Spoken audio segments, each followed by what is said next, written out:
Okay. सो हम लोगों ने अभी तक टोटल 3 वीडियोस इस चैप्टर्स के कर चुके हैं, जिसमें हम लोगों ने सबसे पहले देखा था कि what do you mean by the rate of reaction, what are the factors on which the rate of reaction depends and कुछ न्यूमेरिकल केसेस के ऊपर। ठीक है। अब लास्ट जो वीडियो थी हमारी, उसमें हम लोगों ने ये देखा था बेटा कि what do you mean by the rate law, what do you mean by the order of the reaction. Okay. और रेट कॉन्स्टेंट्स की unit for the different different order of the reactions. तो ये सब ऑलरेडी हम लोग कर चुके हैं। आज हम क्या करने वाले हैं, जो हमारा टॉपिक है rate law and the order, और एक मॉलिक्यूलरिटी भी छोटा सा टॉपिक है, उसको भी इसमें करेंगे। और उसकी हेल्प से जितने भी न्यूमेरिकल्स बनते हैं, क्योंकि बहुत इंपॉर्टेंट टॉपिक्स हैं ये, उसमें न्यूमेरिकल्स आते ही आते हैं, तो उन न्यूमेरिकल्स को बेटा हम लोग को अच्छे तरीके से सॉल्व करना है। तो जो हम लोग आज मेन मोटिव है वो क्या है कि न्यूमेरिकल्स को करना है। कौन से टॉपिक पे बेटा? तो न्यूमेरिकल्स को करना है हम लोगों को rate law, order of reactions and all this thing. तो चलिए मैं लिख देता हूँ जो आज हम लोग करने वाले हैं बेसिकली। तो हम लोग का पूरा फोकस रहेगा बेटा न्यूमेरिकल्स पे। ओके। तो अच्छे अच्छे कुछ न्यूमेरिकल्स करेंगे और इस चैप्टर्स को पूरा समझने की कोशिश करेंगे कि क्या है क्या नहीं है। तो चलो स्टार्टिंग से एक आध क्वेश्चंस लेते हैं और उसको सॉल्व करते हैं।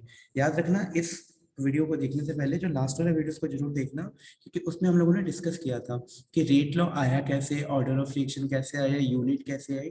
तो वो वीडियो ज्यादा इंपॉर्टेंट है बेटा, उसके बाद ही आपको ये न्यूमेरिकल समझ आ पाएगा। ठीक है। तो चलिए देखते हैं फटाफट क्या है। एक क्वेश्चन है बेटा, बड़ा सिंपल सा बोला है, a reaction is first order in A and second order in B. ठीक है, एक रिएक्शन है बेटा। क्वेश्चन में क्या दे रखा है कि a reaction is first order. ठीक है, a reaction is first order in A in A and second order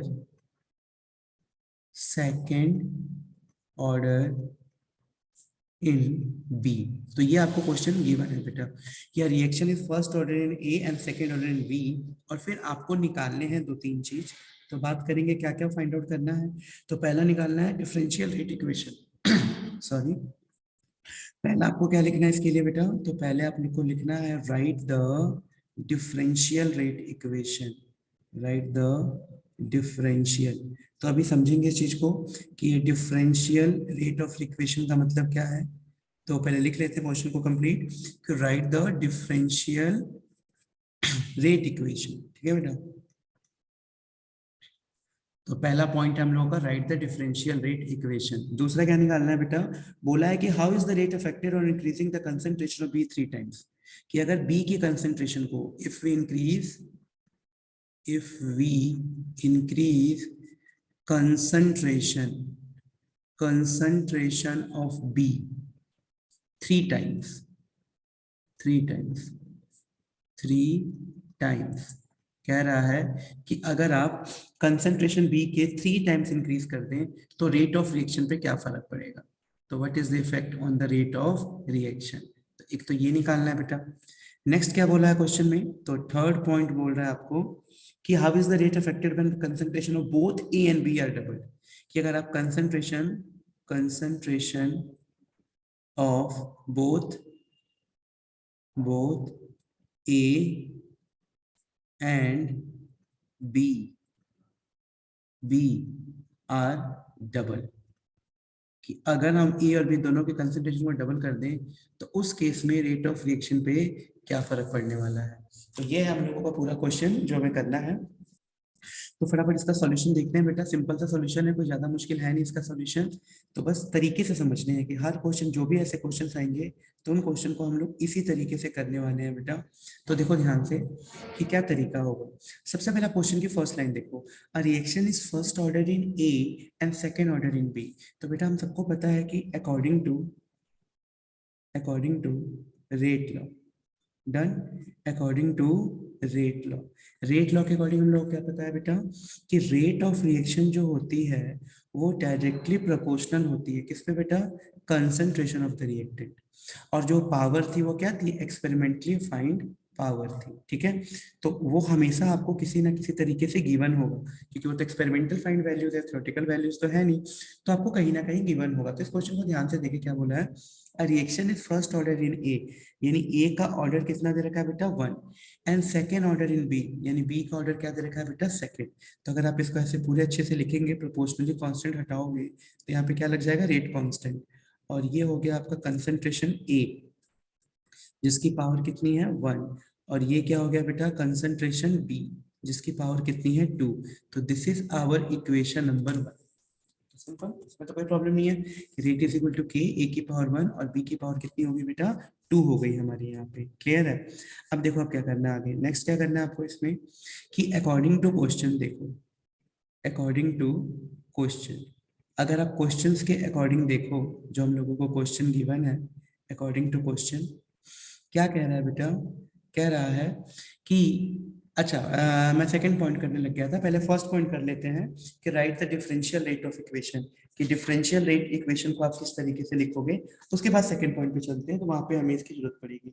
तो बेटा ये हो गया, इस आर को ही हम क्या लिखते थे, अगर तुम्हें ध्यान हो तो इस आर को ही, अगर मैं यहीं पे इसको आगे कर देता हूँ बेटा एक स्टेप, इस आर को मैं लिख सकता हूँ क्या, D R upon D T, differential rate equation लिखना बेटा, मतलब टाइम के रिस्पेक्ट में। तो कितना हो जाएगा, के ए की पावर 1 और बी की पावर कितना हो जाएगा बेटा 2 हो जाएगा। तो ये हम लोगों का पहले जो हमारा क्वेश्चन था उसका ये आंसर होगा, बोला था डिफरेंशियल रेट इक्वेशन निकालो। तो इस तरीके से बेटा हम लोग डिफरेंशियल रेट इक्वेशन निकाल सकते हैं, minus D R upon D T is equal to K A की पावर 1 बी की पावर 2। माइनस क्या बता रहा है बेटा कि रिएक्टेंट हमेशा as the reaction proceed, जो रिएक्टेंट की वैल्यू होती है वो हमेशा डिक्रीज होती है। तो this is given by minus D R by D T which is equal to K A की पावर 1 और बी की पावर 2।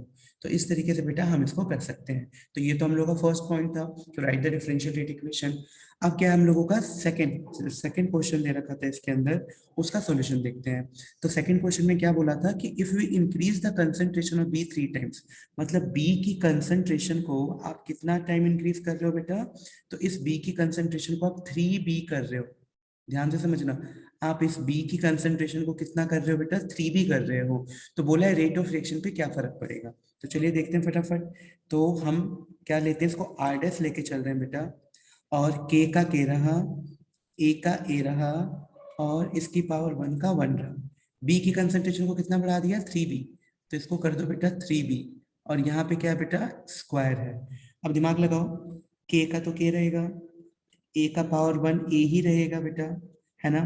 और यहाँ पे हम लिख सकते हैं क्या कि बी का स्क्वायर और 3 का स्क्वायर कितना हो गया होगा बेटा, 3 का स्क्वायर 9, तो उस 9 को मैं आगे लिख देता हूँ, कोई फर्क नहीं पड़ता, 9 को मैंने आगे लिख दिया। तो ये आर डैश कितना आ गया बेटा 9 इंटू के ए बी स्क्वायर, ये इक्वेशन नंबर 2 हो गया हम लोगों का। तो आप ध्यान से देखो, फ्रॉम इक्वेशन 1 एंड 2,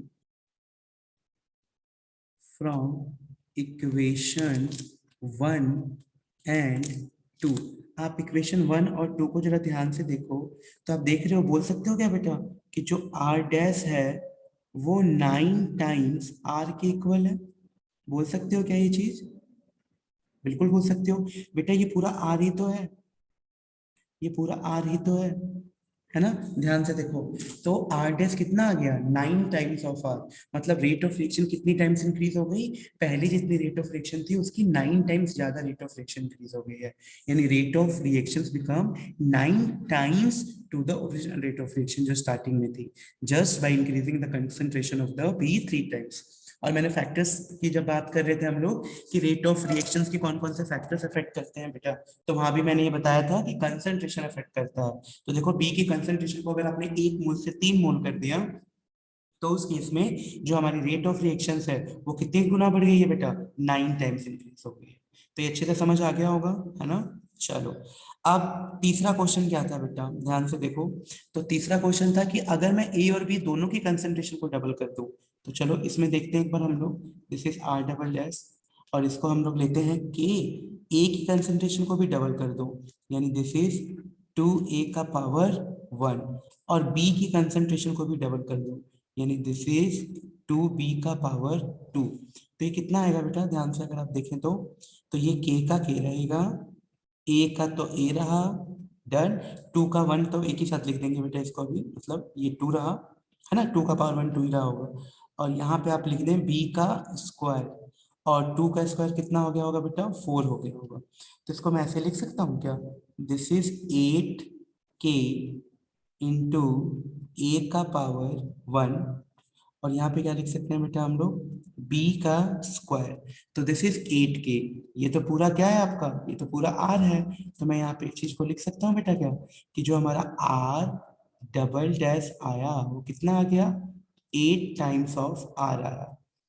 ठीक है, तो यहाँ पे आपने देखा एक चीज को, कि अगर मैं दोनों की कंसेंट्रेशन को कितना इंक्रीज कर दूं, 2 टाइम्स कर दूं, मतलब दोनों के कंसेंट्रेशन को ट्वाइस ट्वाइस कर दूं, तो हमारा जो आंसर आएगा वो इस तरीके से निकल के आ जाएगा। तो ये अपनी पूरी कहानी है बेटा, जो हम लोगों को ध्यान में रखनी है। ठीक है, तो जल्दी से इसका स्क्रीनशॉट लो फटाफट, उसके बाद इसको हम लोग देखते हैं। ठीक है, तो 1 सेकंड रुक जाओ बस, उसके बाद से हम इसको फटाफट करते हैं बेटा।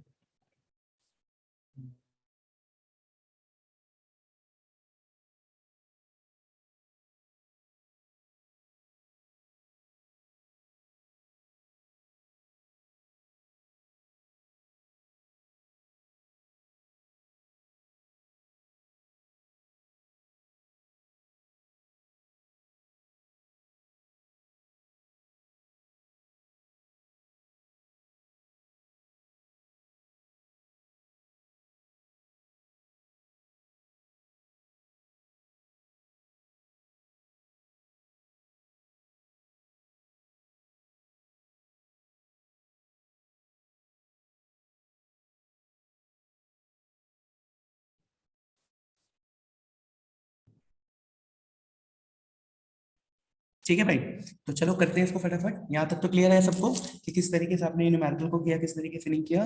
तो ये तरीका था जिससे आप इस न्यूमेरिकल को सॉल्व कर सकते हो। तो बड़ा इजी सा कॉन्सेप्ट था, एक बार फटाफट देख लेते हैं। सबसे पहले क्या करना होगा आपको, क्वेश्चंस को ध्यान से पढ़ना है। रेट लॉग कैसे लिखोगे बेटा, क्योंकि ये जो वैल्यूज होती है ना 1 और 2 जो लिखा है मैंने, ये एक्सपेरिमेंटल फाइंड वैल्यूज होती है। तो जब भी न्यूमेरिकल्स आएगा तो आपको वैल्यूज गिवन होंगी किसी ना किसी तरीके से, तो इसके लिए आपको बिल्कुल परेशान नहीं होना, ये वैल्यूज आपको गिवन होंगी। तो यहाँ पे जो क्या बोला था, reaction is first order in A and second order in B.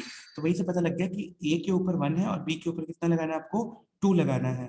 उसके बाद बोला था कि right the differential rate equation, और फिर बोला था कि अगर आप डिफरेंशियल रेट इक्वेशन का मतलब वही है, रेट को लिखना है आपको। और रेट को हमें पता है फर्दर कैसे लिख सकते हैं बेटा, D R by D T. Minus इसलिए लगाया है बिकॉज रिएक्टेंट हमेशा डिक्रीज होता है।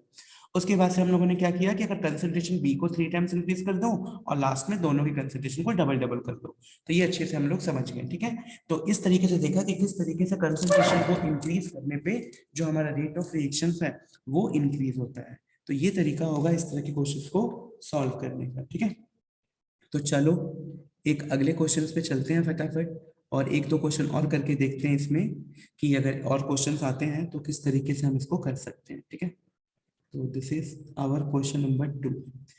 ओके, अब मान लो बेटा, यहाँ पे मैं मॉलिक्यूलरिटी भी आपको समझाने वाला हूँ, तो ध्यान से समझना थोड़ा।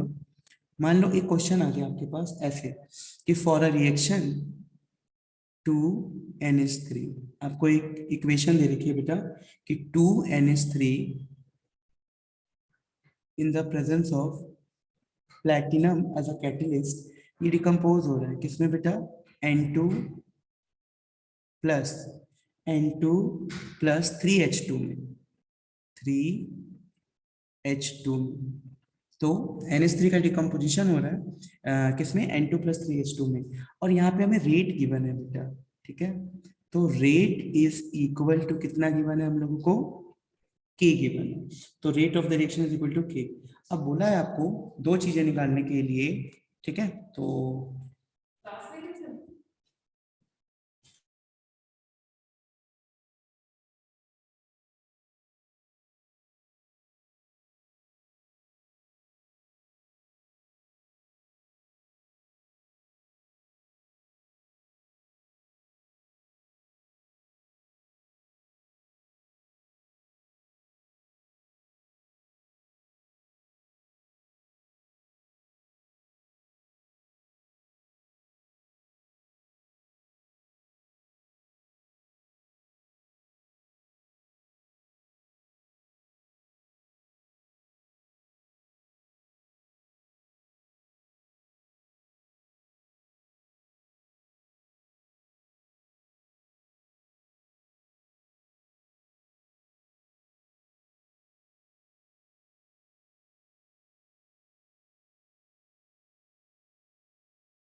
ठीक है, तो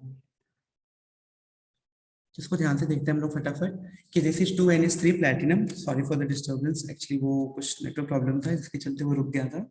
ठीक है, चलो देखते हैं। तो ये हो गया बेटा 2NH3 N2+3H2। तो रेट इज इक्वल टू कितना आ गया हम लोगों का K। तो रेट की वैल्यू हम लोगों की आ गई, एक गिवन है ये, rate is equal to K। आपको बोला क्या है निकालने के लिए इसमें, तो आपको दो चीजें पूछ रहा है निकालने के लिए। पहला तो बोल रहा है write the order and molecularity, write the, ये सारे प्रीवियस ईयर के क्वेश्चंस हैं बोर्ड के, तो इंपॉर्टेंट क्वेश्चन है सारे। तो write the order, order and molecularity. तो मॉलिक्यूलैरिटी मैंने डिस्कस नहीं किया था इससे पहले, तो इसको समझा दूंगा यहाँ पे, तो आप ध्यान से समझेंगे इसको। ठीक है, कि मॉलिक्यूलैरिटी क्या होता है क्या नहीं होता है। तो राइट द ऑर्डर एंड मॉलिक्यूलैरिटी, ठीक है, ऑफ दिस रिएक्शन। इस रिएक्शन का बेटा हम लोगों को ऑर्डर भी निकालना है और मॉलिक्यूलैरिटी भी निकालना है। डन। तो write the order and molecularity of the reaction, और दूसरा write the unit of K. Write the unit, unit of K. तो आपको यूनिट भी निकालना है इसका। ठीक है बेटा, तो चलो देखते हैं फटाफट कि किस तरीके से अगर ऐसे क्वेश्चन आते हैं तो आप किस तरीके से फटाफट इसको सॉल्व कर पाओगे। तो सबसे पहले दो इंपॉर्टेंट चीज क्या बेटा, कि यहाँ पे एक इक्वेशन दी है 2NH3 + N2 gives us 3H2। 2NH3 gives us N2 + 3H2 है ना, और रेट इज इक्वल टू के दे दिया। व्हाट डज इट मीन भाई साहब, रेट इज इक्वल टू के। ये तो जब ही हो सकता है ना बेटा जब यहाँ पे जो ऑर्डर हो वो जीरो हो। साफ साफ पता लग रहा है भाई, किसी की भी पावर ए हो, या मान लो यहाँ पे अमोनिया था जैसे, तो अमोनिया हो या कुछ भी हो, तो किसी की भी ऑर्डर अगर जीरो होगा उसी केस में तो होगा कि आर और के इक्वल आएंगे, है ना। ये एकदम क्लियर है कि rate constant is equal to rate of reaction only for the order zero. जब ऑर्डर जीरो हो, क्योंकि किसी की भी पावर जीरो होगा तो ऑटोमेटिकली क्वांटिटी 1 हो जाएगी। In that case R is equal to K. तो ये देखते ही जब भी आर इज इक्वल टू के दे रखा हो, रेट इज इक्वल टू के दे रखा हो, इसे तुरंत आइडेंटिफाई कर लेना है कि पक्का यहाँ पे ऑर्डर क्या होने वाला है बेटा, रिएक्शन का ऑर्डर होने वाला है जीरो। तो इसको तो समझ जाना है, ये क्लियर होगा एकदम आई गेस। तो ऑर्डर इज इक्वल टू कितना होगा बेटा इसका, जीरो। तो ये हो जाएगा हम लोग का जीरो ऑर्डर। तो ऑर्डर तो यहाँ पे हो गया जीरो। किस तरीके से आइडिया लगाया हम लोगों ने, क्योंकि रेट इज इक्वल टू के है, तो के की इक्वल तो जब भी आएगा क्योंकि के into A into be something होता था, तो ए और बी दोनों की वैल्यू जीरो होगी तभी तो आर के इक्वल आएगा, क्योंकि ये क्वांटिटी 1 हो जाएगी किसी की भी पावर जीरो। तो ऑर्डर तो यहाँ साफ साफ पता लग गया 1। अब बात आती है कि मॉलिक्यूलैरिटी क्या है भाई। तो what do you mean by this term molecularity, कि मॉलिक्यूलैरिटी से क्या मतलब है आपका। डन। तो अगर आप ध्यान से देखो बेटा मॉलिक्यूलैरिटी, तो मॉलिक्यूलैरिटी का मतलब होता है कि number of atoms, molecules participate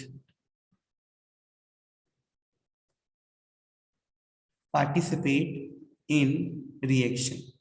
इस चीज को याद रखना है आप लोगों को कि मॉलिक्यूलरिटी का मतलब होता है कि कितने नंबर ऑफ एटम या मॉलिक्यूल पार्टिसिपेट कर रहे हैं इस रिएक्शंस के अंदर। तो अगर आप बहुत ही ध्यान से देखो बेटा, तो कितने मॉलिक्यूल यहाँ पे पार्टिसिपेट कर रहे हैं रिएक्शंस के अंदर। तो देखो इस तरीके से हमें सिर्फ रिएक्टेंट साइड को देखना होता है। तो रिएक्टेंट साइड में कितने पार्टिसिपेट कर रहे हैं बेटा, अगर आप इसको ध्यान से देखें तो आप देखोगे अगर रिएक्टेंट साइड को आप देख रहे हो बेटा, तो यहाँ पे जो टोटल पार्टिसिपेट कर रहे हैं वो कितने हैं बेटा, 2। 2 मोल ऑफ अमोनिया है, दिख रहा है ये चीज, इस चीज को नोटिस करना है बेटा। 2 मोल ऑफ अमोनिया, सिर्फ रिएक्टेंट साइड का देखना होता है।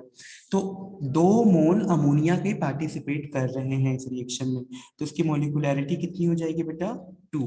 तो यहाँ से हमने इसकी मोलिकुलैरिटी को निकाल के दिखाया, जो कि कितनी निकल के आई है, 2। मान लो ये रिएक्शन रिवर्स होता, एक नोट के लिए बता रहा हूँ, इस क्वेश्चन में ऐसा कुछ है नहीं। मान लो कोई और क्वेश्चन ले लेते हैं, जैसे मान लो मेरे को दे रखा है किसी ने H2 + Cl2 gives us 2HCl। अब इस केस में कोई पूछे मॉलिक्यूलैरिटी बताओ, तो आपको इसको काउंट करना है बेटा, ठीक है। नंबर ऑफ रिएक्टेंट साइड कितना है, तो 1 मोल हाइड्रोजन का 1 मोल क्लोरीन का है, तो इसकी मॉलिक्यूलैरिटी भी कितनी निकल के आ जाएगी यहाँ पे, 2 निकल के आ जाएगी। तो अब ध्यान रखना है, मॉलिक्यूलरिटी का मतलब हो जाएगा नंबर ऑफ एटम और molecule participate in a reaction, और सिर्फ किसका लेना है, रिएक्टेंट का लेना है। तो आई गेस ऑर्डर और मॉलिक्यूलरिटी आपको क्लियर है। Order of the reaction experimental find values होता है, जबकि मॉलिक्यूलरिटी क्या होती है बेटा, मॉलिक्यूलरिटी हमारी जो होती है वो होती है थ्योरेटिकल वैल्यू, ठीक है। और it can never be in fraction, it always in a whole number, इस चीज को भी याद रखना है। मॉलिक्यूलरिटी कभी भी किसी की 1.5 या 3/2 ऐसे नहीं हो सकती, ये हमेशा एक होल नंबर में आएगी बेटा, तो इस चीज को भी आपको ध्यान में रखना है। तो हो गया पहला question I guess, order and molecularity. Second क्या था, तो सेकंड था बेटा right the unit of K. तो वी ऑल नो के लिए मैंने एक सिंपल सा तरीका बनाया था, के मींस रेट कांस्टेंट, ये भी ध्यान रखना है, रेट कांस्टेंट। तो रेट कांस्टेंट की यूनिट का एक सिंपल सा फॉर्मूला बताया था आप लोगों को यूनिट निकालने का, कि जब भी हम लोगों को यूनिट निकालना होगा रेट कांस्टेंट का, तो क्या फॉर्मूला बताया था हम लोग, मैंने कि इसको लिखो मोल पर लीटर की पावर 1 माइनस एन, और यहाँ पे क्या था बेटा, सेकेंड इनवर्स, यही तो था। अब यहाँ पे ऑर्डर ऑफ रिएक्शन कितना आ गया है, क्योंकि यहाँ पे एन की वैल्यू कितनी है बेटा, 0। ये पहले ही पढ़ चुके हैं कि ऑर्डर ऑफ रिएक्शन कितना है, 0। तो यहाँ कर दो बेटा, मोल का मोल, लीटर का लीटर, ये 1 माइनस 0, और ये हो जाएगा बेटा सेकेंड इनवर्स। तो फाइनली कितना आ जाएगा आपका, ये फाइनली आ जाएगा मोल, मोल की पावर 1, लीटर इनवर्स और सेकंड इनवर्स है ही। तो ये हमारी बेटा यूनिट निकल के आ जाएगी, किसकी निकल के आएगी, रेट कांस्टेंट की, फॉर दिस रिएक्शन। तो इस तरीके से आप इन क्वेश्चंस को सॉल्व कर सकते हो। तो बहुत ही इजी क्वेश्चंस हैं, अगर आप थोड़ा सा दिमाग लगाओगे, थोड़ा सा एफर्ट लगाओगे बेटा, तो बहुत इजी तरीके से इसको सॉल्व कर सकते हो। तो मैंने 2 क्वेश्चन डिस्कस किए हैं, दोनों क्वेश्चन बहुत इंपॉर्टेंट हैं। तुम लोग इसको प्रैक्टिस करो, और भी कोई डाउट आता है और भी कोई अलग अलग क्वेश्चन आते हैं तो बताओ, उसको भी सॉल्व करेंगे, ठीक है। टिल आपको इन क्वेश्चंस को अच्छे तरीके से करना है। आगे के वीडियोस में देखता हूँ, या तो अगला टॉपिक स्टार्ट करेंगे केमिकल काइनेटिक्स का, या फिर एक वीडियो और बना दूंगा जिसमें और कुछ न्यूमेरिकल्स आ जाए, ठीक है, जिसमें और न्यूमेरिकल्स को हम लोग सॉल्व कर ले बेटा। तो चलो, जब तक के लिए इसको तुम करो अच्छे से, और फिर मिलते हैं आगे अगली वीडियो के साथ, ठीक है। चलो, ऑल द बेस्ट।